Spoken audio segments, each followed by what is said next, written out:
Bonjour à toutes et à tous, dans cette vidéo, un point sur le vocabulaire et un petit peu de manipulation sur images, antécédents, fonctions et courbes représentatives. Alors, au niveau du vocabulaire, quand vous allez parler d'une fonction, on parlera de la fonction f. Ici, j'ai pas mis le x. F est défini sur R. Alors ça, vous le verrez quand vous serez en seconde. Ça veut dire quoi, f est défini sur R?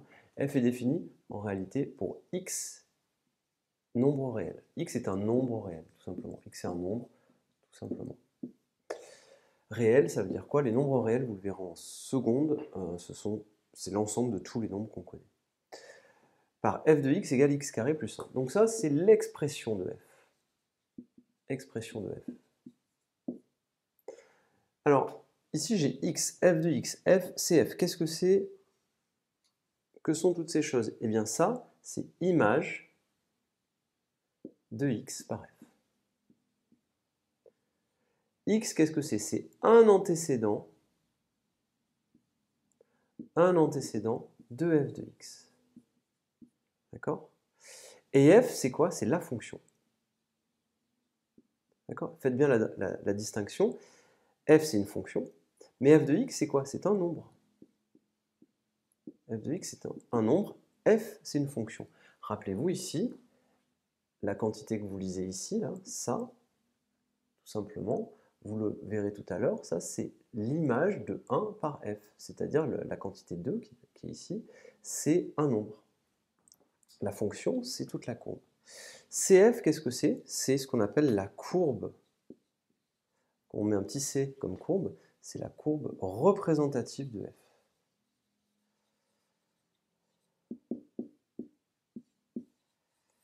Tout simplement, c'est la courbe représentative de f.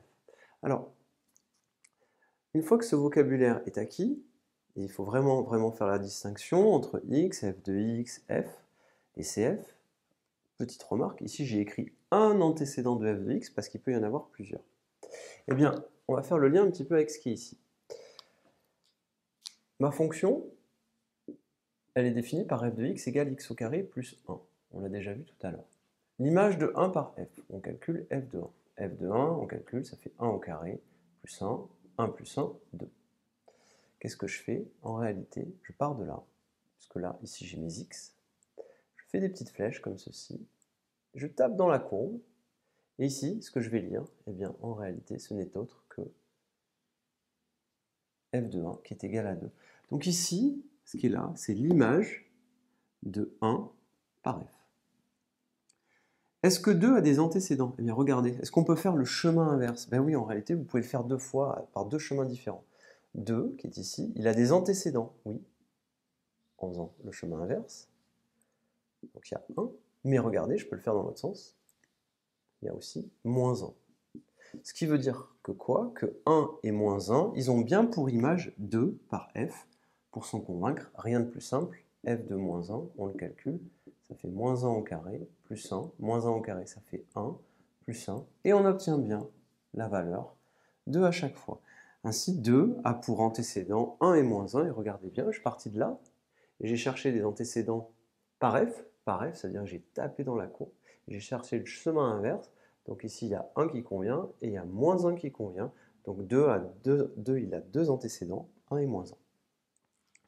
Quelle est l'image de 0 par f? Donc je veux calculer f de 0. Alors si je le calcule, f de 0 c'est très simple, ça me donnera 0 au carré plus 1, 0 au carré plus 1, ça fait 1.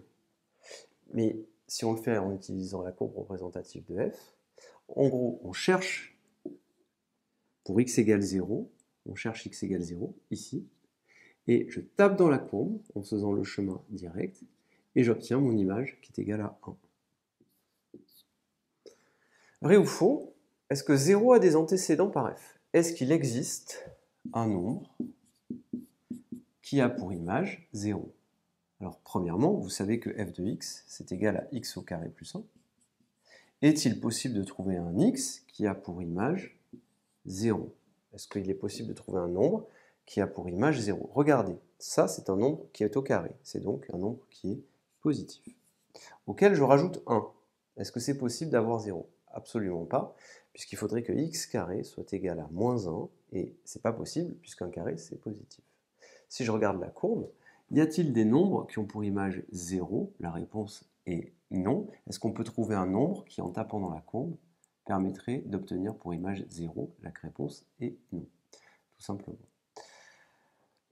Voilà pour ce petit exercice, on va en refaire d'autres. Il faut faire le lien entre le vocabulaire, le tableau qu'on avait fait précédemment, l'expression de la fonction et la courbe. C'est très important. Je vous remercie et à bientôt.